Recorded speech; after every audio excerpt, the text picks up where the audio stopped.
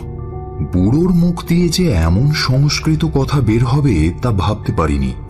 অবাক হয়ে গেলাম। কিন্তু বুড়ো তখন অধৈর্য হয়ে বারবার তাড়া দিতে লাগলেন। কি হলো বল? অগত্যা মন্ত্র পড়তে লাগলাম। মন্ত্র কি আর একটা দুটো? মন্ত্রের যেন কোনো শেষই নেই। মন্ত্র জপতে জপতে চোয়াল ধরে গেল, গলা শুকিয়ে গেল, তবু মন্ত্র জপেই চললাম। রাত তখন দ্বিতীয় প্রহর। চারিদিক জমাট বাঁধা অন্ধকার। নদীর জল কালো অন্ধকারে ঢেকে গিয়েছে। দূরে কাঁসারের ঝোপে হঠাৎ শেয়াল ডেকে উঠল। আমার মনে হলো যেন নির্জন শ্মশানে আমি একা মৃতদেহের ওপর বসে আছি। ভয় পেলে চলবে না জানি, তাই মন শক্ত করে মন্ত্র আওড়ে চললাম। তারপরই মনে হলো মরাটা যেন থরথর করে কাঁপছে। শুনেছি এরপর মৃতদেহটা আমাকে ফেলে দিয়ে উঠে বসবে, কিন্তু পড়ে গেলে চলবে না। সেই ভয়ঙ্কর পরিস্থিতির কথা কল্পনা করে আমি সিদ্ধির প্রথম ধাপে পৌঁছেই শবের ওপর থেকে লাফিয়ে ছুটে পালিয়ে গেলাম শ্মশান থেকে। পেছনে শুনলাম বুড়ো বাবা হাসছেন হো হো করে। আমার সব সাধনার এখানেই ইতি। আর কখনো অমুখ হইনি আমি। এই হলো আমার জীবনের একদিকের ইতিহাস। এখন আমি নিরিবিলিতে আমার ঠাকুরদার পরিত্যক্ত দোতলা বাড়িতে একাই থাকি। জায়গাটা বেশ নির্জন। কিছু আদিবাসীদের ঘর রয়েছে, তারা চাষবাস করে। একটা ছোটখাটো মুদির দোকান রয়েছে, ওরই একপাশে সবজি আনাজ বিক্রি হয়। এরাই এখন আমার প্রতিবেশী। আমি চিরদিন সাধু সন্ন্যাসীদের পেছনে ঘুরেছি, কাজেই লোকালয় আমার ঠিক পছন্দ নয়। পৈতৃক টাকা পয়সাও কিছু রয়েছে, তাই নিয়ে একা একা বেশ আছি। তবে বড্ড অলস জীবন। কিছু একটা করতে চাই, তবে তার মানে চাকরি বাকরি বা ব্যবসা বাণিজ্য কিন্তু নয়, অন্য কিছু। কিন্তু সেই অন্য কিছুটা যে কি, সেটা আর কিছুতেই ভেবে পাই না। এমন সময় একদিন একটা ঘটনা ঘটল। দুপুরবেলা খেয়ে দিয়ে বিশ্রাম করছি, এমন সময় দরজায় টোকা। আমার এখানে বড় একটা কেউ আসে না, তাই কে এলো ভাবতে ভাবতে নিচে গিয়ে দরজা খুলে দিতেই দেখি একজন স্বাস্থ্যবান লম্বা চওড়া সন্ন্যাসী দাঁড়িয়ে রয়েছেন। তার মাথায় জটা, সারা মুখ গোঁফদাড়িতে ভর্তি, আর চোখের দৃষ্টি খুব তীক্ষ্ণ। আমায় দেখে গোঁফের ফাঁকে একটু হাসলেন। কি, আমায় চিনতে পারছো? চিনতে একটু সময় লেগেছিল, তারপরই মনে পড়ল, তুমি জলেশ্বর না? যাক, চিনতে পেরেছো তাহলে। আমি ওকে ওপরে নিয়ে এসে বসলাম। আমি যখন সাধু সন্ন্যাসীদের সঙ্গে নানা জায়গা ঘুরে বেড়াচ্ছি, তখন সেই দলে জলেশ্বরও ছিল। বাঙালি সাধু, তাই আমাদের ভাব হয়ে গেল। ও বেশ চালাক চতুর আর কাজের লোক ছিল, তবে দোষের মধ্যে বড্ড বদমেজাজি। একদিন অন্য একটা সাধুর সঙ্গে তর্কাতর্কির সময় জলেশ্বর এমন চড় মেরেছিল যে সাধুটা মরেই গেল। ওর এই হিংস্র প্রকৃতি দেখে আমি বেশ ভয় পেয়ে গিয়েছিলাম। অন্য সব সন্ন্যাসীরা ওকে দল থেকে তাড়িয়ে দিল, তবে তার জন্য ওর এতটুকু দুঃখ কষ্ট হয়নি। আমার সম্বন্ধে ওর খুব কৌতূহল ছিল। খুঁটিয়ে খুঁটিয়ে আমার বাড়ির খবর নিত।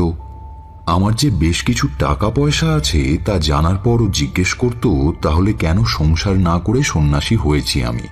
তারপর ও যখন শুনল সন্ন্যাসীদের সঙ্গে সঙ্গে ঘোরার আমার একমাত্র উদ্দেশ্য হলো সব সাধনা করে সিদ্ধি লাভ করা, তখন ওরও ওই একই ইচ্ছের কথা ও বলেছিল। তবে এটাও বলেছিল, সব সাধনা এইসব সন্ন্যাসীদের কম্য নয়। যদি শিখতে চাও তো চলো, অন্য কোথাও যাই। তারপর ও তো দল থেকে সরেই গেল, মানে সরিয়ে দেওয়া হলো। তার পরের কথা আর জানি না। জানলাম এই এত বছর পরে। সব সাধনার চেষ্টা এখনো ও চালিয়ে যাচ্ছে, কিন্তু তেমন সুযোগ পাচ্ছে না। ও জিজ্ঞেস করলো, তা তুমি আজকাল কি করছো? তেমন কিছু না। তাহলে এই নির্জন এলাকায় একা পড়ে আছো কেন? এমনি। নিশ্চয়ই কিছু করছো, তুমি আমার কাছে লুকোচ্ছ। কিছুক্ষণ চুপ করে থেকে তারপর জলেশ্বর আবার বলল, আচ্ছা, আমার কাছে লুকোচ্ছ কেন? হ্যাঁ, আমরা দুজনেই তো একই পথের পথিক। তখন বলবো কি বলবো না ভাবতে ভাবতে বুড়ো বাবার কাছে আমার সব সাধনার কথা বলে ফেললাম। ও সবটা শুনে গুম হয়ে গেল। কিছুক্ষণ চুপ করে থেকে বলল, তবু তো তুমি কিছু করছো, আমি তো এগোতেই পারছি না। অথচ হাত গুটিয়ে বসে থাকা আমাদের চলে না, একটা কিছু করতেই হবে। হ্যাঁ, মানে কি করব সেটাই ভেবে পাচ্ছি না। সব সাধনা টাধনা আমার দ্বারা হবে না ভাই। শোনো, আমি একটা মতলব দিচ্ছি, একবার চেষ্টা করে দেখো। কিসের মতলব? মৃতদেহে প্রাণ সঞ্চার। তুমি কি পাগল হলে নাকি? আরে মরা মানুষ বাঁচাতে পারলে তো ভগবান হয়ে যেতাম। তুমি কি কিছুই করতে পারোনি? ভেবে দেখো, তাই যদি হয় তাহলে সব দেহ নড়ে উঠল কি করে? তাই তো, এটা আমি আগে ভেবে দেখিনি। তুমিও তো তাহলে চেষ্টা করে দেখতে পারো। চেষ্টা করতাম, শুধু দুটো জিনিসের অভাব। এক, মৃতদেহ পাওয়া। দুই, উপযুক্ত জায়গা। আমার থাকার আপাতত কোনো নির্দিষ্ট জায়গা নেই, সেদিক থেকে তোমার জায়গাটি বেশ। তুমি আবার চেষ্টা করো। আমিও জায়গা দেখছি। আর চলি, একদিন এসে খোঁজ নিয়ে যাব। জলেশ্বর তো চলে গেল, কিন্তু আমার মাথায় একটা অদ্ভুত ভাবনা ঢুকিয়ে দিয়ে গেল। আমি মনে মনে ভাবলাম, যদি সত্যি আমি মৃতদেহে প্রাণ সঞ্চার করতে পারি তাহলে আমায় দেখে কে? আমি তো প্রায় সর্বশক্তিমান ভগবান হয়ে উঠব। আর পারবো নাই বা কেন? বুড়ো বাবার দৌলতে সব সাধনার হাতে খড়ি তো হয়েই আছে। মৃতদেহকে নড়াতে তো পেরেছিলাম। তখনই মনস্থির করে ফেললাম, এই এক্সপেরিমেন্টটা আমাকে একবার করতেই হবে। আর এই বাড়িরই একতলার ঘর এই কাজের জন্য যথেষ্ট উপযুক্ত। কিন্তু প্রধান সমস্যা, মৃতদেহ পাবো কোথায়?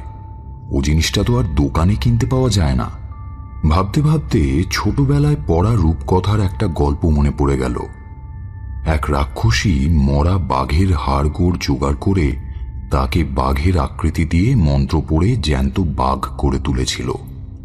হঠাৎ আজ আমার মনে হলো, হাড় জোড়া দিয়ে জ্যান্ত বাঘ করার মন্ত্রগুলো কি নিতান্তই লেখকের কল্পনা? এমনও তো হতে পারে তখনকার দিনে মায়াবিনীরা সত্যিই এমন মন্ত্র জানত, যাতে হাড়ের ওপর দিব্যি রক্তমাংস লাগিয়ে তাতে প্রাণ প্রতিষ্ঠা করে দেওয়া যেত। একথা মনে হতেই ভাবলাম, হাড়গোড় জোগাড় করা যদি সম্ভব না হয় তাহলে অন্তত একটা কঙ্কাল জোগাড় করে দেখা যেতে পারে। কিন্তু কঙ্কাল পাবো কোথায়? অনেকেরই জানা আছে, হাসপাতালে যেসব বেওয়ারিশ মৃতদেহ পড়ে থাকে সেগুলোকে পুঁতে দেওয়া হয়। কিন্তু বর্তমানে এই সব মৃতদেহ নিয়ে ব্যবসা শুরু হয়েছে। কিছু লোক হাসপাতালের জমাদারদের গোপনে টাকা দিয়ে এই সমস্ত মৃতদেহ নিয়ে যায়। তারপর আরো গোপনে অ্যাসিড দিয়ে গলিয়ে পচিয়ে গোটা কঙ্কালটা বের করে নেয়। তারপর হাসপাতালে যেখানে অ্যানাটমি শেখানো হয় সেখানে অনেক বেশি দামে বিক্রি করে দেয়। ডাক্তারি পড়তে গেলে গোটা কঙ্কালের দরকার হয়। এইবার আমি এই রকম কঙ্কাল ব্যবসায়ীদের সন্ধানে বেরিয়ে পড়লাম। এর জন্য আমাকে হাসপাতালে গিয়ে জমাদারদের সঙ্গে গোপনে যোগাযোগ করতে হয়েছে। তারপর অনেক কাঠখড় পুড়িয়ে এই রকম একজন ব্যবসায়ীর গোপন ডেরার সন্ধান পেয়ে সেখানে গেলাম। ব্যবসায়ীটি এই তল্লাটে একজন রাজমিস্ত্রি বলে পরিচিত। সে তো প্রথমে ভালো করে যাচাই করে দেখলো আমি পুলিশের লোক কিনা। যখন জানলো প্রাইভেটে ডাক্তারি পরীক্ষা দেওয়ার জন্যই আমি একটা গোটা কঙ্কাল খুঁজছি, তখন সে দরজা জানালা বন্ধ করে 2-3টে কঙ্কাল বের করে দেখালো। কিন্তু সব কটাতেই খুঁত আছে, হয়তো খুলিটা একটু ফাটা কিংবা একটা আঙুল ভাঙা। এতে আমার কাজ হবে না বলে যখন হতাশ হয়ে চলে আসছি, তখন সরু ধারালো চেহারার লুঙ্গি পরা লোকটা তার দুর্গন্ধে ভরা অন্ধকার গোডাউন ঘর থেকে একটা বেঁটে রকমের কঙ্কাল এনে দেখালো। কঙ্কালটা যেন 9-10 বছরের ছেলের। খড়ির সঙ্গে কি সব ওষুধ মাখানো রয়েছে। লোকটা নিচু গলায় বলল, এটা কাউকে চট করে দেখায় না স্যার। এত পুরনো কঙ্কাল বড় একটা পাওয়া যায় না। জম্মু কাশ্মীরের কাছে অনেক পুরনো একটা কবর খুঁড়ে এটা পাওয়া গেছে। ওখানকার লোকে বলে এটা এককালের সাংঘাতিক বামনদস্যু দৌলত খাঁর কঙ্কাল। এটা বামনের কঙ্কাল? হ্যাঁ স্যার, এই তো দেখছেন না কেমন মোটা মোটা আঙুল, দেহের তুলনায় কত বড় মাথা, বুকের হাড়ের খাঁচাটা কত চওড়া। এই জিনিস আপনি পাবেন কোথায়? তা এই কঙ্কাল দৌলত খাঁরই হোক বা নুসরত খাঁরই হোক, ও নিয়ে মাথা না ঘামিয়ে আমি ওটাই যথেষ্ট বেশি দাম দিয়ে কিনে নিলাম। কিন্তু এটা অত দূর আমার বাড়ি পর্যন্ত নিয়ে যাব কি করে? কোলে করে তো আর কঙ্কাল নিয়ে যাওয়া যায় না। সে ব্যবস্থাও ব্যবসায়ী করে দিল। ওর চেনাশোনা এক ছই ঢাকা গরুর গাড়ি ডেকে আনলো। কঙ্কালটা আপাদমস্তক কম্বল দিয়ে মুড়ে নিরাপদে বাড়ি নিয়ে এলাম। আমার বাড়ির নিচের তলার একটা ঘর বেশ অন্ধকার।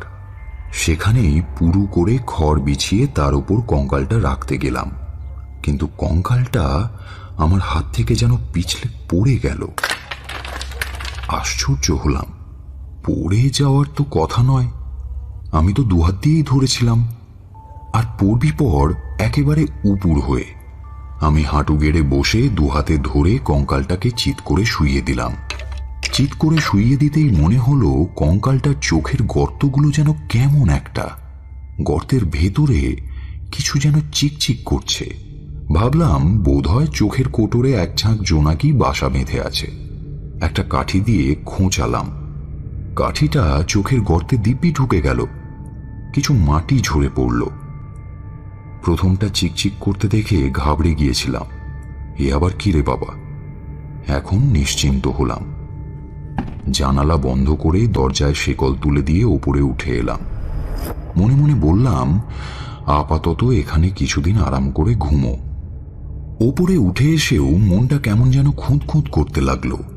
চোখের কোটরে যে কিছু চিকচিক করছিল, সেটা কি সত্যি, না আমার দেখার ভুল, নাকি ভয়ঙ্কর কিছুর ইঙ্গিত? পরের দিনই প্রয়োজনীয় সব জিনিসপত্র যা যা বুড়ো বাবা আনিয়েছিলেন সেগুলো কেনার জন্য শহরে গেলাম। মাংস, মদ, গুড়, তিল, কুশ, মাসকলাই, প্রদীপ জ্বালানোর জন্য খাঁটি সর্ষের তেল, এলাচ, লবঙ্গ, কর্পূর, জাতিক্ষয়ের, আদা, পান, যজ্ঞকাঠ, পঞ্চগব্য প্রভৃতি কিনে ফিরে এলাম। বর্তমানে মৃতদেহের বদলে কঙ্কালের ওপর বসার জন্য হরিণের চামড়ার জায়গায় কম্বল আসনেরও ব্যবস্থা করা হলো। তারপর একটা বিশেষ দিন দেখে শাস্ত্র মতে প্রচুর পরিমাণে মাংস ভাত খেলাম। রাত্রেও খাবারের কোনো ত্রুটি রাখলাম না। রাতের অন্ধকারে কঙ্কালটা দুহাতে পাঁজাকোলা করে নদীতে নিয়ে গিয়ে স্নান করিয়ে আনলাম। কঙ্কালটা আকারে ছোট হলেও বেশ ভারী, বইতে বেশ কষ্ট হচ্ছিল। যাই হোক, কোনো রকমে বাড়ি এনে পরিষ্কার করে রাখা শুকনো কাপড় দিয়ে মুছলাম। তারপর কুশের অভাবে খড়ের বিছানায় বুড়ো বাবার সেই দিনের নির্দেশ মতো কঙ্কালটাকে পূব দিকে মাথা করে উপুর করে শুইয়ে দিলাম। মনে পড়ল কঙ্কালটা আমার হাত থেকে উপুর হয়েই পড়েছিল সেদিন। সর্বাঙ্গে চন্দন মাখিয়ে দিলাম। কেবলমাত্র হাড়ের ওপরে কি আর চন্দন মাখানো যায়? চন্দন গড়িয়ে গড়িয়ে পড়তে লাগলো। তাতে আর আমি কি করব? সবটাই তো একটা এক্সপেরিমেন্টের ব্যাপার। এরপর ধূপ জ্বাললাম। তারপর কঙ্কালের ওপর কম্বলের আসন পেতে ঘোড়ার মতো করে চড়ে বসলাম। অমনি হাড়গুলো নড়বড় করে উঠল। আমার তখনই কেমন যেন ভয় ভয় করতে লাগলো। কারণ আমি জানি আমি আসল সব সাধনায় ফাঁকি দিচ্ছি। কবেকার একটা বামনের কঙ্কাল নিয়ে এসে ছেলে খেলা করছি। সব সাধনার নামে আমি কঙ্কাল সাধনা করছি। আমি নানা রকম প্রাথমিক কাজগুলো সেরে ফেললাম। তারপর চোখ বুজে গম্ভীরভাবে মন্ত্রোচ্চারণ শুরু করলাম। ওং ফট, ওং হোং মৃতকায় নমঃ। হে মৃত ব্যক্তি, তুমি যেই হও, তোমাকে আমার প্রণাম। তারপর 3 বার পুষ্পাঞ্জলি দিলাম। এইভাবে অনেক রাত পর্যন্ত ধ্যান করতে লাগলাম। অন্ধকার ঘরে শুধু একটা প্রদীপের আলো জ্বলছে। ধূপের ধোঁয়াগুলো অদ্ভুত আকৃতি ধারণ করে চোখের সামনে নাচতে আরম্ভ করল। আমার কেমন যেন ভয় করতে লাগলো। একটু পরেই মনে হলো কঙ্কালটা যেন নড়ছে। আমার মাথা ঝিমঝিম করতে লাগলো, নিঃশ্বাস বন্ধ হয়ে এলো, ঘামে গা ভিজে গেল। দরকার নেই বাবা, মনে মনে এটা ভেবেই এক লাফে নেমে পড়লাম। ওটাকে ওইভাবে ফেলে রেখেই বাইরে থেকে দরজায় শেকল তুলে ওপরে উঠে এলাম। দরজা বন্ধ করার সময় স্পষ্ট শুনতে পেলাম কঙ্কালটার হাড়গুলোই খটখট করে শব্দ হচ্ছে। এই ঘরটায় আমি আর ঢুকি না বটে, কিন্তু কি একটা তীব্র আকর্ষণ আমাকে এই ঘরের দরজা পর্যন্ত টেনে নিয়ে যায়। আর এই আকর্ষণটা তীব্রতর হয়ে ওঠে সূর্য ডোবার সঙ্গে সঙ্গে। একদিন তখন বেলা পড়ে এসেছে, নিচের তলাটা এরই মধ্যে অন্ধকার। আমি যেন আমার অজান্তেই দরজার কাছে গিয়ে দাঁড়ালাম। গোটা বাড়িটা নিঝুম। হঠাৎ মনে হলো ঘরের মধ্যে নিঃশ্বাস ফেলার শব্দ। চমকে উঠলাম, এ তো মানুষের নিঃশ্বাস প্রশ্বাস। কিন্তু কিন্তু ওই ঘরে মানুষ কোথায়? তবে কি কোনো জন্তু জানোয়ার এসে ঢুকলো? না না, এই কোনো জন্তু নয়। আর জন্তু ঢুকবেই বা কি করে? এই নিঃশ্বাস মানুষের নিঃশ্বাস। আমার মেরুদণ্ড দিয়ে একটা হিম স্রোত বয়ে গেল, সর্বাঙ্গে কাঁটা দিয়ে উঠল। বুঝতে পারলাম ঘরের মধ্যে জীবিত কেউ আছে। ভয়ে তাড়াতাড়ি ওপরে উঠে এলাম। তারপর ঘরের দরজা বন্ধ করে বিছানার ওপর পা গুটিয়ে বসে রইলাম। এই বাড়িতে বেশ কিছু কাল ধরে একাই থাকি, কোনো দিন ভয় পাইনি। আজ প্রথম মনে হলো এই এত বড় বাড়িতে আমি আর একা নই, অন্য কেউ রয়েছে, এবং সে আর যাই হোক মানুষ নয়। আমার গা হাত পা কাঁপতে লাগলো। সাধারণত মাঝরাতে আমার ঘুম ভাঙে না, কিন্তু সেদিন ঘটল ব্যতিক্রম। অনেক রাত্রে ঘুম ভেঙে গেল। মনে হলো মাথার কাছের বন্ধ জানালাটা বাইরে থেকে কেউ খোলার চেষ্টা করছে। আমি চমকে উঠে বসলাম। চোর নাকি?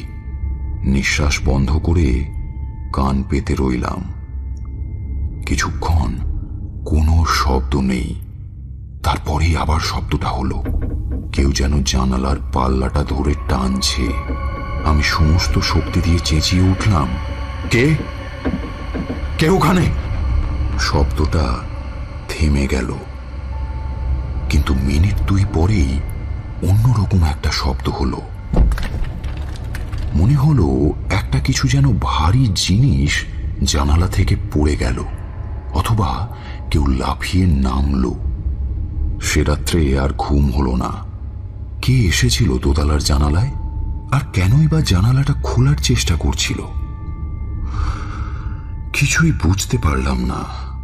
হাতের কাছে একটা টর্চ ছিল, কিন্তু জ্বালানোর সুযোগ হয়নি। সত্যি কি চোর কিংবা ডাকাত উঠেছিল? কিন্তু চোরই হোক বা ডাকাতি হোক, এত উপরে উঠবে কি করে? হে, মানুষের সাধ্য নয়। তবে কি লোকটা মই নিয়ে এসেছিল? তা হতে পারে, কিন্তু তাহলে নামার সময় লাফ দিয়ে নামলো কেন? কি জানি। পরদিন সকালেও জানালার নিচে কোনো ফেলে যাওয়া মই দেখতে পেলাম না। এইভাবে নানা সংশয়ে সন্দেহে আমি যখন অস্থির, তখনই আর একদিন রাত্রে এই গল্পের প্রথমেই বলা ঘটনাটা ঘটেছিল। আজকাল রাতে আর ভালো ঘুম হয় না। কেবলই মনে হয় আবার বোধহয় কেউ জানালার কপাট খোলার চেষ্টা করছে। চোর ডাকাত করছে জানলেও নিশ্চিন্ত হতে পারতাম, কারণ চোরের কাছ থেকে সাবধান সতর্ক হওয়া যায়। কিন্তু অন্য কিছু হলে। দ্বিতীয় রাত্রের ঘটনায় কেউ একজন যেন কাঠের পা নিয়ে সিঁড়ি বেয়ে খটখট করে দোতলায় উঠে আসছিল। কে আসছিল? যে সেদিন জানালা ভেঙে ঘরে ঢোকার চেষ্টা করছিল সেই কি? যে আসছিল সে যে আমার মুখোমুখি দাঁড়াতে চায় সে বিষয়ে বিন্দুমাত্র সন্দেহ নেই, কিন্তু কেন? আমাকে তার কিসের দরকার? এ কথা মনে হতেই ভয়ে আমার গায়ের লোমগুলো খাড়া হয়ে গেল। পরদিন সকালে নিচের ঘরে গিয়ে দেখি দরজা ঠিক তেমনই শেকল তোলা রয়েছে, কিন্তু খিড়কির দরজাটা খোলা। আশ্চর্য, কে খুলল দরজাটা? পেছনের দরজা তো বন্ধই থাকে। এসব থেকে মনটা একটু দূরে সরানোর জন্য আমি তখনই ঘুরতে বেরিয়ে পড়লাম। এদিক ওদিক ঘুরতে ঘুরতে নদীর ধারে এলাম। নজরে পড়ল বালির ওপর কিছু পায়ের চিহ্ন। সেই পদচিহ্নগুলো পূর্ণবয়স্ক মানুষের নয়, কোনো বালকেরও নয়। এক চাক্ষরেরও কম লম্বা, কিন্তু বেশ গভীর। গভীরতা দেখেই বোঝা যায় যার পায়ের চিহ্ন সে ওজনে বেশ ভারী। তাছাড়া লক্ষ্য করলাম আঙুলগুলো অস্বাভাবিক ফাঁকা ফাঁকা, হাড়গুলো স্বাভাবিক আঙুলের তুলনায় সরু। আমি সেই পদচিহ্নগুলো অনুসরণ করে চললাম শালবনের দিকে, কিন্তু জঙ্গলের মধ্যে বেশি দূর পর্যন্ত চিহ্নগুলো খুঁজে পেলাম না। ফিরে আসবো ভাবছি, হঠাৎ জঙ্গলের একপাশে 5-6টা বাদুড় মরে পড়ে থাকতে দেখলাম। সবকটাই খণ্ড বিখণ্ড। এতগুলো বাদুড় একসঙ্গে কি করে মরল? আর কেই বা সেগুলোকে অমন করে ছিঁড়ে ছিঁড়ে খেয়েছে? মাথায় কিছুই ঢুকল না। পরিষ্কার বুঝতে না পারলেও কেমন যেন একটা সন্দেহ মনের মধ্যে খোঁচা দিতে লাগলো। যে একদিন আমার জানালা ভাঙতে গিয়েছিল কিংবা গভীর রাতে সিঁড়ি দিয়ে ওপরে উঠতে চেষ্টা করছিল, সেই বামন দেবতাটির কাজ নয় তো? কথাটা ভাবতেও সারা গায়ে কাঁটা দিয়ে উঠল। এতদিন নির্জনে বাড়িতে একা একা বেশ ছিলাম। কি কুক্ষণে যে জলেশ্বর এসে আমার মাথায় মরণ খেলার নেশাটা ঢুকিয়ে দিয়ে গেল তা ঈশ্বরই জানেন। বাড়ি ফিরেই শেকলবন্ধ দরজাটার কাছে এসে দাঁড়ালাম। দরজা খুলতে সাহস হলো না। জানালাটা একটু ফাঁক করে দেখলাম কঙ্কালটা খড়ের বিছানায় দিব্যি শান্তভাবে শুয়ে আছে। কয়েকদিন পর, সেই দিনটা বোধহয় ছিল রবিবার, আমার বাড়ি থেকে মাইলখানেক দূরে বাজারের দিকে যেতে যে ভাগ হয়ে যাওয়া রাস্তাটা একটা বাঁক নিয়ে শালবনের দিকে গেছে, সেই মোড়ে পৌঁছতেই দেখলাম লোকের জটলা। সবারই চোখে মুখে আতঙ্কের ছাপ। ভাবলাম সাত সকালে কি এমন ঘটল। একে ওকে জিজ্ঞেস করে যা জানলাম তার রীতিমতো ভয়ঙ্কর ব্যাপার। গত রাতে কয়েকজন লোক শালবনের পাশ দিয়ে মড়া নিয়ে কবরখানার দিকে যাচ্ছিল।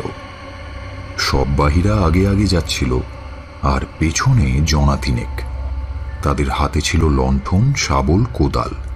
হঠাৎ তারা নাকি দেখে প্রায় কঙ্কালসার মানুষের মতো একটা প্রাণী তাদের পথ আগলে দাঁড়ালো। কথাটা শুনেই আমার বুকটা কেঁপে উঠল। কোনো রকমে একজনকে জিজ্ঞেস করলাম, লোকটা লম্বায় চওড়ায় কিরকম? সে অদ্ভুত মশাই, এই আমার কোমর পর্যন্ত। কথাটা শুনে আমি ঢোক গিলে জিজ্ঞেস করলাম, তারপর? তার চোখ দুটো চিকচিক করে জ্বলছিল। হঠাৎ অন্ধকারে শালবনের মধ্যে এরকম একটা বীভৎস মূর্তি দেখে সকলে চিৎকার করে উঠল। অদ্ভুত প্রাণীটা অমনি লাফ দিয়ে মরার মাচায় উঠে মরাটা টেনে নিয়ে গিয়ে বনের মধ্যে অদৃশ্য হয়ে গেল। সবাই সচক্ষে দেখেছে মশাই। তারপর? সব যাত্রীরা তো পিশাচ পিশাচ বলে ভয়ে ছুটে পালালো। তারপর? তারপর আজ সকালবেলায় মরাটা ছিন্ন ভিন্ন অবস্থায় শালবনের ধারে পাওয়া গেছে। পুলিশ জায়গাটাকে ঘিরে রেখেছে মশাই। একবার যান, দূর থেকে দেখে আসুন। উত্তর না দিয়ে আমি বাড়ির দিকে হাঁটতে লাগলাম। বুঝতে পারলাম শাস্ত্রের নিয়ম ঠিকমতো না মেনে সব সাধনার বদলে কঙ্কাল সাধনা করতে গিয়ে আমি এই অদ্ভুত প্রাণীর সৃষ্টি করে ফেলেছি। শুধু অদ্ভুতই নয়, ওটা আবার ভয়ঙ্কর মাংসাশীও হয়ে উঠেছে। ও যে এখন কতজনের সর্বনাশ করবে তার কোনো ঠিক নেই। হয়তো আমিও নিস্তার পাব না। বাড়ি পৌঁছেই আমি নিচের ঘরের সামনে গিয়ে দাঁড়ালাম। দরজা বন্ধ আছে। জানালা ফাঁক করে দেখলাম কঙ্কাল বাবাজি কম্বলের নিচে শান্তভাবে ঘুমোচ্ছে।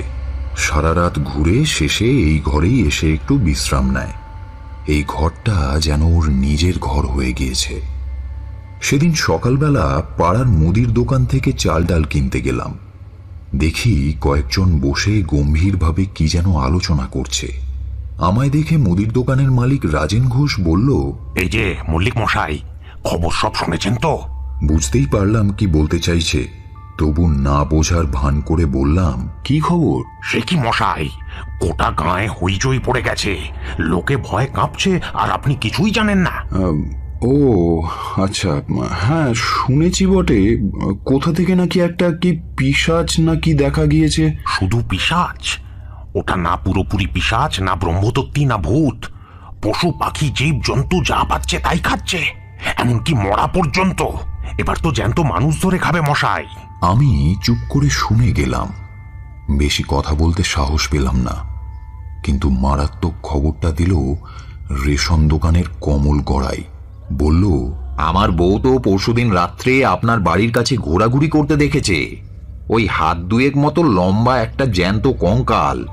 হ্যাঁ, তার মাথাটা নাকি বেশ বড়। আশ্চর্য হওয়ার ভান করে বললাম, আমার বাড়ির কাছে? হ্যাঁ, আপনি একটু সাবধানে থাকবেন। আমি চাল ডাল কিনে চুপচাপ বাড়ি চলে এলাম।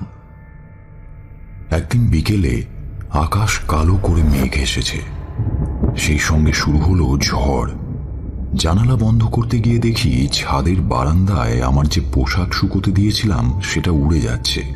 কি আশ্চর্য, আমি কি পোশাকটায় গিঁট বাঁধিনি? পোশাকটা দিব্যি বাতাসে ঢেউ খেলে উড়ে যাচ্ছে।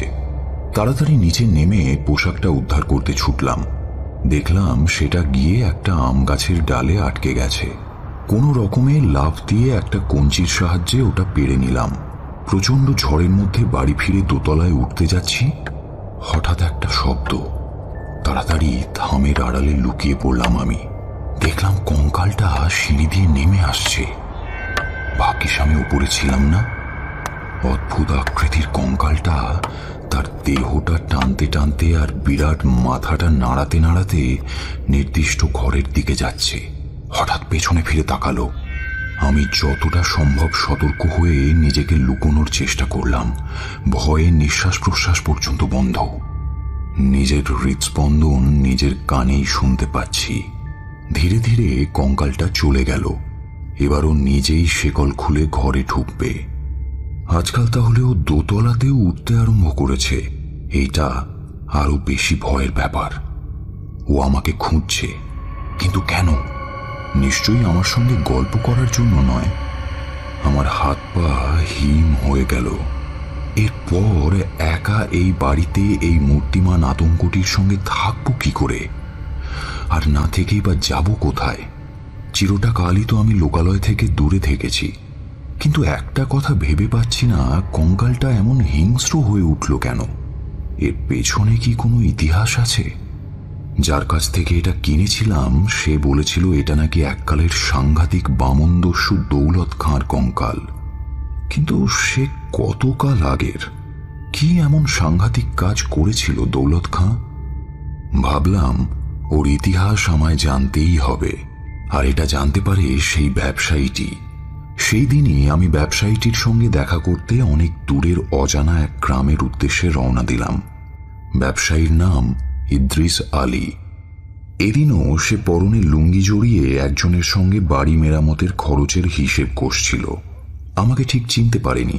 একটু বসতে বলে লোকটির সঙ্গে কথাবার্তা শেষ করে আমার দিকে তাকালো। হ্যাঁ বলুন স্যার। আমার পরিচয় দেওয়ার পর ও আমাকে চিনতে পারল। সঙ্গে সঙ্গে ফিস ফিস করে বলল, জিনিসটা ভালোই দিয়েছিলাম, কি বলুন? আপনার ডাক্তারি শেখা ঠিকঠাক হচ্ছে তো? আসল ঘটনা চেপে গিয়ে আমি বললাম, এ তো সাংঘাতিক জিনিস ভাই। ওটা মাঝে মাঝে নড়াচড়া করে। বলেন কি?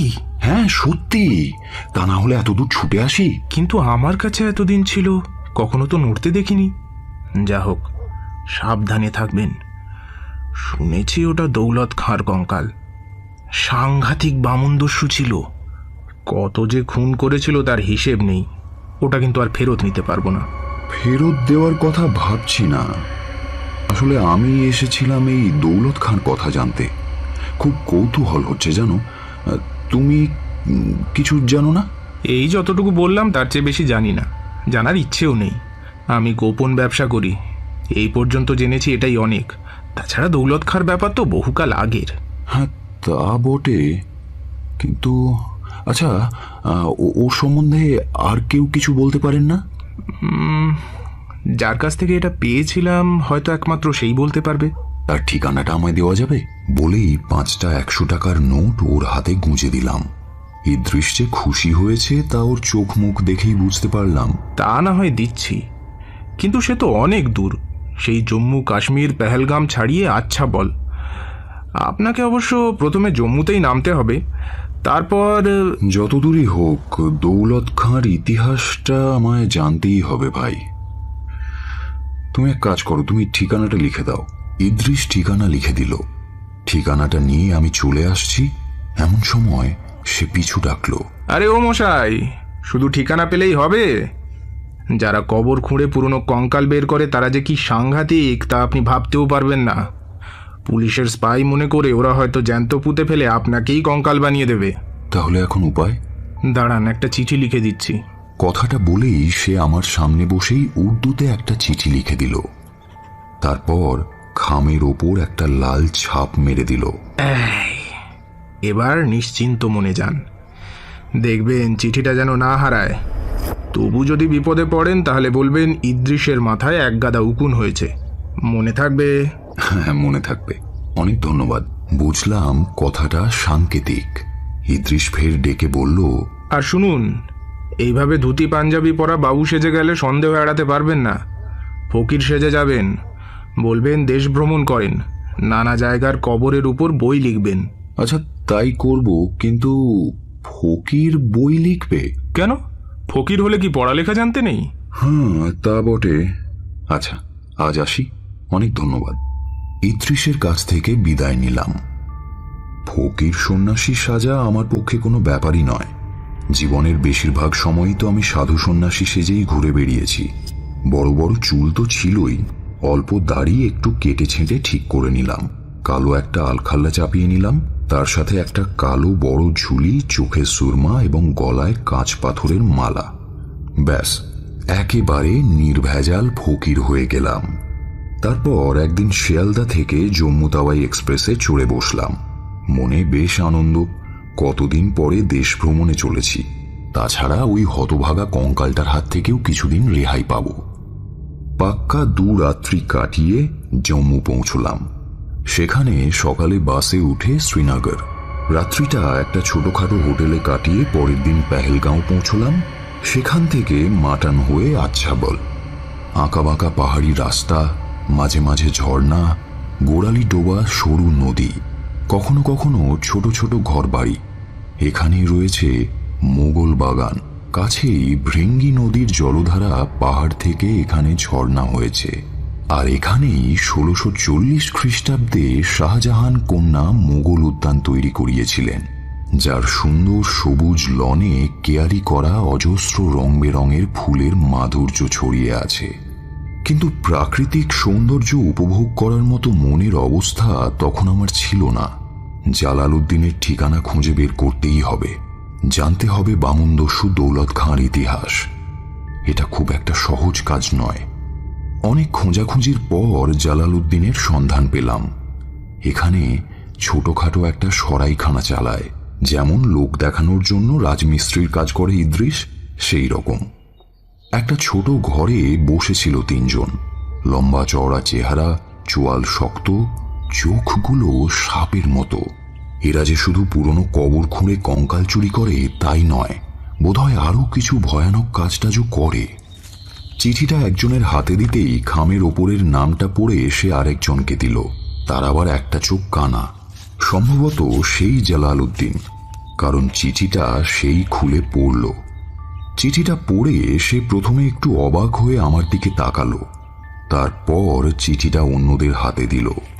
3 জনেই পড়ল চিঠিটা। এরপর আমাদের কথাবার্তা শুরু হলো।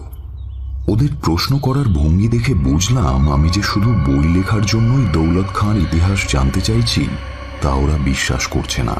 শুধু অবিশ্বাস করাই নয়, আমি যে একটা প্রতারক এমন সন্দেহও করছে ওরা। আমি ওদের বোঝাতে চাইলাম যে চিঠিটা ইদ্রিস আলী নিজেই লিখেছে, হাতের লেখা মিলিয়ে দেখুন। সে কথার উত্তরে একজন বলল, এই চিঠিটা তো জালও হতে পারে, কিন্তু লাল ছাপটা।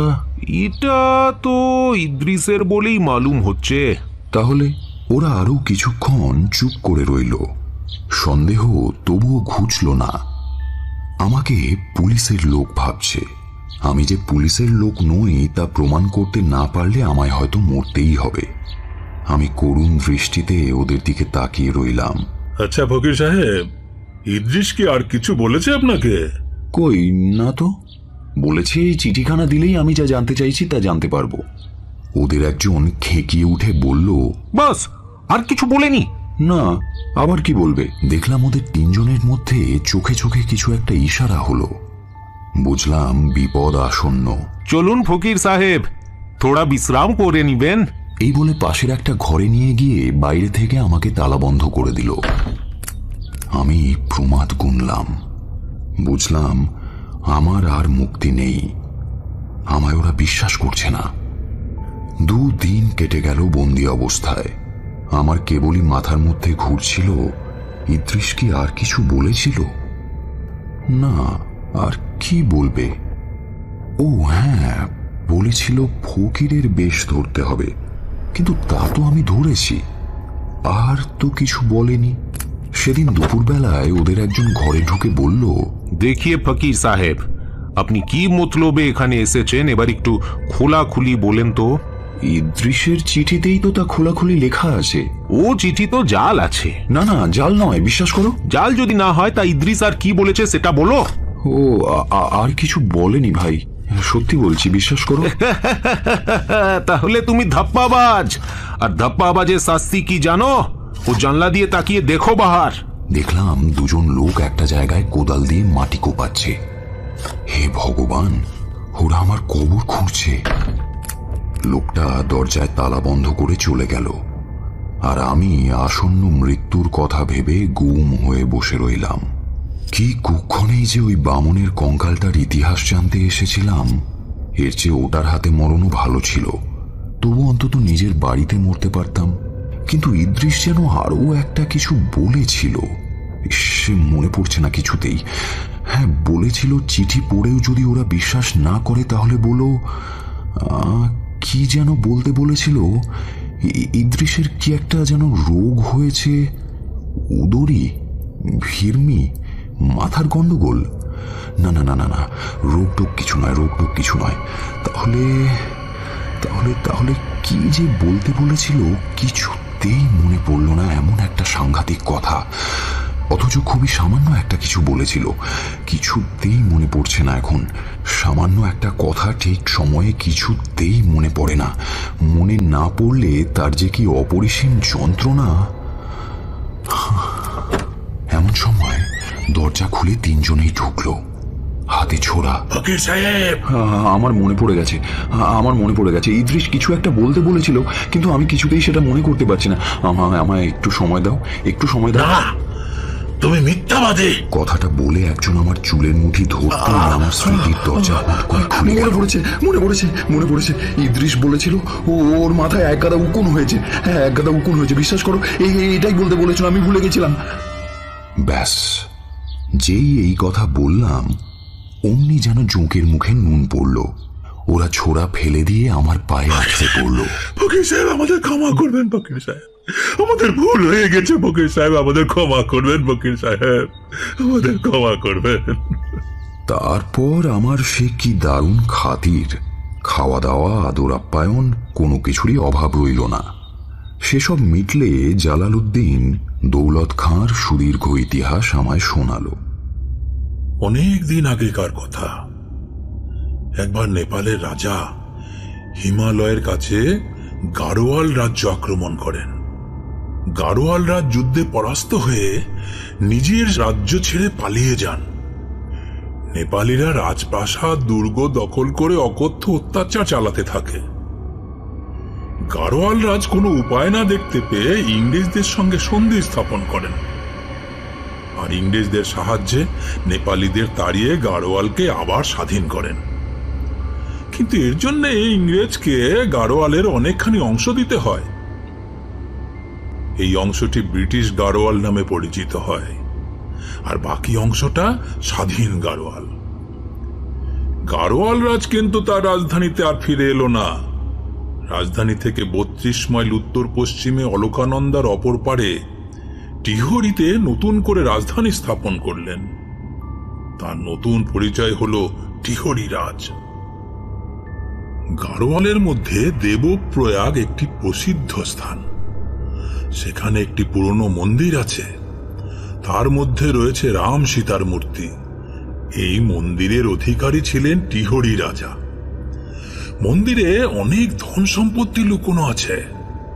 টিহরি রাজ্যের নিয়ম ছিল, রাজার মৃত্যু হলে তার নিজের ব্যবহারের সব জিনিস এই মন্দিরে রাখা হবে। এই গাড়োয়ালের এক পর্বত গুহায় একটা অদ্ভুত দেখতে লোক ছিল, আকারে বেটে, মাথাটা দেহের তুলনায় অনেক বড়। সেই মাথায় রোয়া রোয়া চুল, ভয়ঙ্কর দুটো চোখ, আঙুলে হিংস্র জন্তুদের মতো বাঁকানো নখ।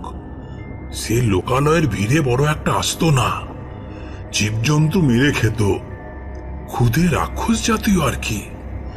যারা তাকে দেখেছিল তারা ওর নাম শুনেই ভয়ে পালাতো। আর কি জাত কি ধর্ম তা কেউ জানত না। তার একমাত্র পরিচয় ছিল পাহাড়ি শয়তান। তার বয়স যে কত সেটা কেউ বুঝতে পারত না। কে যে কেন তার নাম দৌলত খাঁ রেখেছিল তাও জানা যায়নি। ক্রমে ক্রমে সে লোকালয়ে আসতে আরম্ভ করল। ইচ্ছে করলে অসাধারণ তৎপরতায় সে মানুষ খুন করতে পারত। ওদিকে নেপাল রাজ প্রতিশোধ নেওয়ার জন্য নানা রকম ফন্দি আঁটছেন। তিনি যখন দৌলত খাঁর মতো হিংস্র বামুনের কথা শুনলেন, তখন গোপনে তাকে ডেকে পাঠালেন। তার উপর ভার দেওয়া হলো টিহরি রাজ্যে সন্ত্রাস চালাতে হবে, যাতে টিহরি রাজ জব্দ হন। দৌলত খাঁর এটা বেশ মনের মতো কাজ। অহেতুক নরহত্যায় ওর দারুণ আনন্দ। গভীর রাতে সে টিহরির পথে পথে ঘুরে বেড়ায়, যাকেই পায় তীক্ষ্ণ নখ দিয়ে নৃসিংহ অবতারের মতো পেট ছিঁড়ে ফেলে। অথচ তাকে কেউ ধরতে পারে না। তার কারণ রাতের অন্ধকারে সে তার ছোট দেহটা নিয়ে চটপট লুকিয়ে পড়তে পারে। শুধু তাই নয়, 2 মিনিটের মধ্যে গাছে ওঠা বা উঁচু পাঁচিলে ওঠা তার পক্ষে কিছুই নয়। এমনি ভাবে কত নরহত্যা যে সে করেছে তার হিসেব নাই।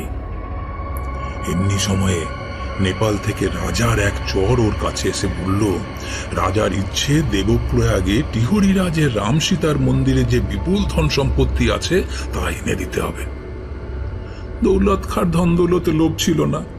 টাকা পয়সা নিয়ে কি করবে? তার আনন্দ ছিল শুধু লুটপাট খুন খারাপি করার মধ্যে যে উত্তেজনা ছিল সেটাই। নেপাল রাজের আদেশ পাওয়া মাত্র সে একদিন রাম সীতার মন্দিরে অভিযান চালালো। সেই মন্দিরে একজন সাধক থাকতেন। দৌলত খাঁ যখন তাকে হত্যা করতে যায়, ঠিক তখনই মন্দিরের ভেতর থেকে একটা বিষধর সাপ সাধকের কোলের উপর দিয়ে এসে দৌলত খাঁকে কামড়ে দেয়। মরার মুহূর্তে দৌলত খাঁ বুঝতে পারে এই সাধকই তাকে মেরেছে। এই হলো দৌলত খাঁর ইতিহাস। তারই কঙ্কাল বর্তমানে আমার বাড়িতে দিব্যি অধিষ্ঠান করছে। এক বুক দুর্ভাবনা নিয়ে নিজের বাড়িতে ফিরে এলাম। কঙ্কালটা কেন যে এত ভয়ঙ্কর হিংস্র তা বুঝতে পেরেছি। এও বুঝলাম, যেহেতু একজন সাধক তার মৃত্যুর কারণ, সেজন্যই দৌলত খাঁর হাত থেকে আমারও নিষ্কৃতি নেই। অথচ দিনের পর দিন দৌলত খাঁর কঙ্কালের সঙ্গেই আমায় থাকতে হবে। কিভাবে ওটার হাত থেকে নিষ্কৃতি পাবো তা কিছুতেই ভেবে পেলাম না। এখানে পৌঁছানোর পরদিনই শহরে গিয়ে মিস্ত্রি ডেকে এনে দোতলার সিঁড়ির মুখে আর প্রত্যেক কটা জানালায় মোটা গ্রিল বসিয়ে দিলাম। অনেকটা নিশ্চিন্ত হলেও পুরোপুরি নিশ্চিন্ত হতে কিন্তু পারলাম না। লোহার গ্রিল দিয়ে চোর ডাকাত ঠেকানো যায়, কিন্তু প্রেতাত্মা ঠেকানো যায় কি? আধুনিক গেট গ্রিল ওদের কি আটকাতে পারবে? আমি গ্রামের মানুষ, ভূত প্রেতের বহু ঘটনা জানি, ওঝারা কি করে ভূত তাড়ায় তাও আমি দেখেছি। তাই তখনই একটা উপায় মাথায় খেলে গেল। বাঁশঝাড় থেকে একটা কচি বাঁশ এনে তার দুপ্রান্ত খানিকটা পুড়িয়ে নিলাম। তারপর বাঁশটা একতলার সিঁড়ির মুখে আড়াআড়ি করে ফেলে রাখলাম। ওঝাদের মুখে শুনেছি কোনো অশরীরীর ক্ষমতা নেই এই বাঁশ ডিঙিয়ে যাওয়ার। প্রায় পুরোপুরি নিশ্চিন্ত হয়ে ঘরের দরজায় কোলাপসেবল গেট গ্রিল বন্ধ করে একরকম স্বেচ্ছাবন্দী হয়ে বসে থাকি। রান্না থেকে আরম্ভ করে সব ব্যবস্থাই দোতলায় করে নিয়েছি। ঠিক করেছি খুব দরকার না হলে নিচে আর নামছি না। ভেবেছিলাম এই দুর্ভেদ্য দুর্গে এবার আমি নিশ্চিন্তে রাত কাটাতে পারবো, কিন্তু পারিনি। প্রায় প্রতি রাত্রিতে আমার ঘুম ভেঙে যায়। শুনতে পাই একতলার বারান্দায় কেউ যেন দাপিয়ে বেড়াচ্ছে অনেকটা খাঁচায় বদ্ধ হিংস্র সিংহের মতো। কেউ যেন দোতলায় ওঠার বারবার চেষ্টা করছে, কিন্তু পারছে না। আমি নিঃশ্বাস বন্ধ করে বিছানায় পড়ে থাকি। তারপরই খিড়কি দরজা খোলার শব্দ। কেউ যেন বাড়ি থেকে বেরিয়ে যায়। বাকি রাতটুকুর জন্য কিছুটা নিশ্চিন্তি। ও এখন পথে ঘাটে জঙ্গলে শিকার খুঁজে বেড়াবে, কিন্তু এভাবে কতদিন চলতে পারে? এমনই এক সময় একদিন দুপুরবেলা হঠাৎ জলেশ্বর এসে হাজির। দাড়ি গোঁফের জঙ্গল থেকে সাদা দাঁতগুলো বের করে হাসছে। এই লোকটাকে আমি সহ্য করতে পারি না। লোকটা নিষ্ঠুর, হিংসুটে, বদমেজাজি। সেই নিরীহ সাধুটাকে এমন চড় মেরেছিল যে সে বেচারি মরেই গেল। তাছাড়া লোকটা মতলববাজও বটে। আমার কত টাকা পয়সা আছে তা জানতে খুব কৌতূহল ওর। তবু আমার এই দুঃসহ নিঃসঙ্গতার মধ্যে ও যখন এসে দাঁড়ালো তখন খানিকটা খুশি হলাম। ওর হাত দুটো ধরে সাবধানে বাঁশটা ডিঙিয়ে ওপরে নিয়ে এলাম। এখানে আবার বাঁশ কেন? হ্যাঁ, ওটা সরিয়ে রাখতে হবে। ওপরে এসে কাঁধের ঝুলিটা বিছানায় রেখে দুপা তুলে জাঁকিয়ে বসলো জলেশ্বর। আমি ওকে এই কদিনের ভয়ঙ্কর অভিজ্ঞতার কথা বলবো কিনা ভাবছিলাম। ও যা সাংঘাতিক লোক, আমার অন্তত অর্ধেক সিদ্ধির কথা জানলে হিংসেতে জ্বলে মরবে, আর ওর হিংসের ফল আমার পক্ষে ক্ষতিকর হবেই। আবার না বলেও পারছিলাম না। নিজের কৃতিত্বের কথা সবাই জাহির করতে চায়। বলবো কি বলবো না ভাবছি, শেষ পর্যন্ত জলেশ্বরী পথ পরিষ্কার করে দিল। জিজ্ঞেস করলো, তোমার দরজায় কোলাপসিবল গেট কেন? আরে বাবা, জানলাতেও গ্রিল দেখতে পাচ্ছি। চোরের উৎপাত হচ্ছে নাকি?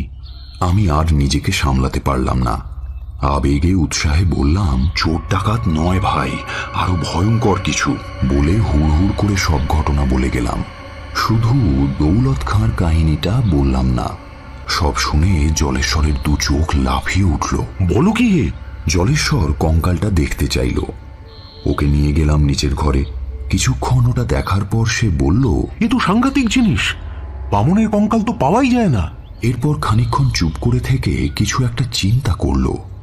তারপর বলল, এটা নিয়ে তুমি খুব অশান্তিতে আছো বলে মনে হচ্ছে। এটা না হয় আমায় দিয়ে দাও। অত টাকা অবশ্য আমার নেই। কঙ্কালটা ওকে দিয়ে দিতে পারলেই হয়তো আমি নিশ্চিন্ত হতাম। দিয়ে দেওয়াই বোধহয় উচিত ছিল, কিন্তু কেন যেন ওকে দিতে মন সায় দিল না। আশ্চর্য, যে জিনিসটা আমার নিত্য ভয়ের কারণ, যার একটা গতি হলে আমি স্বস্তি পেতাম, সেটা আমি ওকে দিতে পারলাম না। যেটাকে আমি তিল তিল করে তৈরি করেছি, যাকে নিয়ে ভয়ঙ্কর পরীক্ষা করেছি, সেটা যেন একমাত্র আমারই সম্পত্তি। আরও স্পষ্ট কথা হলো এই যে জলেশ্বর মানুষটা অত্যন্ত লোভী। আমার তৈরি জিনিস দেখে বাগানোর চেষ্টা করছে। আরে এত কি ভাবছো? ওটা আমায় দাও, পুরো টাকা আর একদিন এসে দিয়ে যাব। না, ওটা আমি দিতে পারবো না। জলেশ্বর যেন গালে চড় খেয়ে থমকে গেল। মুখটা রাগে অপমানে থমথম করতে লাগলো। ঠিক আছে, তোমার জিনিস তোমারই থাক। এই বলে জলেশ্বর গুম হয়ে বসে রইল। বসে রইল তো বসেই রইল, ওঠার আর নামই করে না। এদিকে বেলা পড়ে আসছে, একটু পরেই সন্ধে হবে, তখনও যাবে কি করে? অথচ ও আমার সঙ্গে থাকুক এটা আমি মোটেই চাই না। এমন সময় ও গা ঝাড়া দিয়ে উঠল। আজ রাতটা যদি তোমার কাছে থাকি অসুবিধে হবে? মন থেকে না চাইলেও আমাকে বলতেই হলো, না, কোনো অসুবিধে হবে না। তবু জলেশ্বরের মতো সাংঘাতিক একটা লোককে নিয়ে একসঙ্গে রাত্রিবাস করা যে কি ভয়ঙ্কর ব্যাপার তা অন্য কেউ বুঝতে পারবে না। ভয়ে প্রায় গোটা রাত জেগে কাটালাম। মুখের উপর রোদ এসে পড়তেই ঘুমটা ভেঙে গেল। ধরফর করে উঠে বসলাম আমি। দেখি জলেশ্বর আগেই উঠে গেছে। ছি ছি ছি, অতিথি আগে উঠে যাবে আর বাড়ির কর্তা পড়ে পড়ে ঘুমোবে। ওর মুখ ধোয়ার জল দিতে হবে, সকালের জলযোগের ব্যবস্থা করতে হবে। ভাবতে ভাবতে ওর খোঁজ করতে গেলাম, কিন্তু দোতলা একতলা কোথাও ওর দেখা পেলাম না। ভাবলাম হয়তো নদীর ধারে গেছে। অপেক্ষা করে রইলাম, কিন্তু সে ফিরল না। অবাক কাণ্ড। এভাবে না জানিয়ে চলে যাওয়ার কারণ কি? একতলায় এসে ঘুরতে ঘুরতে কোণের ঘরের সামনে এসে দেখি দরজাটা খোলা, কঙ্কালটা নেই। কঙ্কালের কি হলো তার বুঝতে বাকি রইল না আমার। জলেশ্বরকে খুব একটা দোষ দিলাম না। সে চেয়েছিল, আমি দিইনি, কাজেই চুরি করা ছাড়া আর কোনো উপায় তার ছিল না। যাই হোক, কঙ্কালটার একটা গতি হলো, সৎপাত্রীর হাতেই পড়েছে। তবুও নির্মম সত্য এই যে জলেশ্বর ওটা চুরি করেছে। আমারই কাছে এক রাত থেকে আমারই সাধনার ফল নিয়ে পালিয়েছে। একটা আস্ত বিশ্বাসঘাতক। তারপর বেশ কিছুদিন কেটে গেছে। জলেশ্বরের আর কোনো দেখা নেই। দেখা দেবেই বা কোন লজ্জায়। কিন্তু আমার কৌতূহল ক্রমশই বেড়ে চলেছে। ওটা নিয়ে ও কি করছে? সিদ্ধি হয়েছে নাকি চড়া দামে কোথাও বেচে দিয়েছে? ওর কাছে তো অসাধ্য কিছুই নেই। আর দৌলত খাঁ সাহেব, সেও কি একটার পর একটা প্রাণী হত্যা করেই চলেছে? সেটা ছিল বুধবার। ভোরের দিকে মেঘ করেছিল বলে বুঝতে পারিনি বেলা হয়ে গেছে। হঠাৎ বাইরের দরজায় জোর ধাক্কাধাক্কি। ধরফর করে উঠে নিচে গেলাম। দেখলাম বেশ কয়েকজন লোক জড়ো হয়েছে। উত্তেজনায় তাদের মুখ থমথম করছে। মুদির দোকানের রাজেন ঘোষ, রেশন দোকানের কমল গড়াই, আরো কয়েকজন এগিয়ে এসে বলল, ওইখানে একটা ডেড বডি পড়ে আছে। Dead body? আগে হ্যাঁ, ডেড বডি। কার? তা তো জানি না। আপনার বাড়ির পেছনে তেঁতুল গাছটার তলায়। আপনি চেনেন কিনা একবার দেখবেন, চলুন না। ভয়ে ভয়ে বডিটা দেখতে গেলাম, কিন্তু দেখেই বুঝলাম না দেখলেই ভালো হতো। বিভৎসভাবে বিকৃত একটা মৃতদেহ, ঘাড় ভেঙে ঝুলছে, মুখ চোখ ক্ষতবিক্ষত, চেনার কোনো উপায় নেই। অন্যান্য হত্যাগুলোর থেকে এই হত্যাটা যেন আরো ভয়ঙ্কর, আরো নৃশংস। তার কারণটাও বুঝতে পারলাম। কঙ্কালটার প্রধান শত্রু ছিল একজন সাধক, আর জলেশ্বরও একজন সাধকের বেশেই ছিল। তার বিরাট দেহ, পোশাক আর দাড়ি গোঁফ দেখে বুঝতে অসুবিধে রইল না মৃতদেহটা কার। কিন্তু মুখে বললাম, না, আমি চিনি না। বাড়ি ফিরে নিজের ঘরের দিকে চোখ পড়তেই দেখলাম দরজা খোলা। জলেশ্বরকে শেষ করে মাটিতে শুয়ে আছে দৌলত খাঁর কঙ্কালটা, ঠিক আগের মতোই। কিন্তু এভাবে একটা ভয়ঙ্কর কঙ্কালকে নিয়ে তো আর চলতে পারা যায় না। প্রতি রাত্রেই ও বেরিয়ে যায়, আবার রাত থাকতে থাকতেই এই ঘরে এসে অধিষ্ঠান করে। এটাই যেন ওর ডেরা। অবশ্য সৃষ্টির মুহূর্ত থেকেই ও তো এই ঘরটাকেই জানে। এটাই ওর আঁতুর ঘর, এটাই ওর নতুন জন্মভূমি। এখন আর একটা দুশ্চিন্তা মাথায় ঘুরপাক খাচ্ছিল। এটাকে নিয়ে কি করব, কোথায় ফেলব? সেদিন অনেক রাতে গায়ে একটা হিমশীতল স্পর্শ পেয়ে ঘুমটা অতর্কিতে ভেঙে গেল। চমকে উঠলাম আমি। এ কি, ঘরের মধ্যে বুড়ো বাবা! হো হো করে হাসছেন তিনি।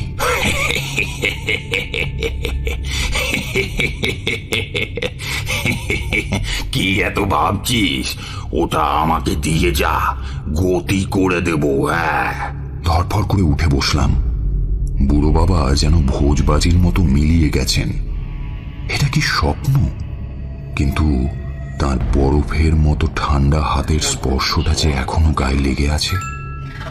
যাই হোক, দু একদিন পরেই আমি গরুর গাড়িতে চড়ে কঙ্কালটা নিয়ে বুড়ো বাবার সেই শ্মশানে এসে হাজির হলাম, এক সময় যেখানে আমি দিনের পর দিন কাটিয়েছি। কিন্তু সবচেয়ে আশ্চর্যের বিষয় যেটা, সেটা হলো বুড়ো যেন জানতেন আমি আসবো। এসেছিস? আয় আয়, শখ মিটেছে তো? হ্যাঁ, এবার ওটা দে আমাকে। কম্বলে ঢাকা কঙ্কালটা বুড়োর সামনে রাখলাম। ওই যে একটা চিতে জ্বলছে, ওইখানে ওকে শুইয়ে দে। দাঁড়া দাঁড়া দাঁড়া দাঁড়া, আগের কাজটা আগে সারি। কথাটা বলে একটা কাঠ দিয়ে কঙ্কালটার মাথায় জোরে একটা আঘাত করলেন তিনি। অমনি কঙ্কালটার ফাটা মাথা থেকে এক রাশ কালো কালো পোকা চারিদিকে ছড়িয়ে পড়ল। ভয় পাস না, ভয় পাস না। এবার দে, ওটাকে চিতে তুলে দে, তাহলেই দেখবি সব ঝামেলির অবসান। দে দে দে, তোল। বুড়ো বাবার কথা মতো কঙ্কালটা চিতার আগুনে দিয়ে দিলাম, আর দেওয়ার সঙ্গে সঙ্গেই বামুনের কঙ্কালটা ধোঁয়ায় অদৃশ্য হয়ে গেল।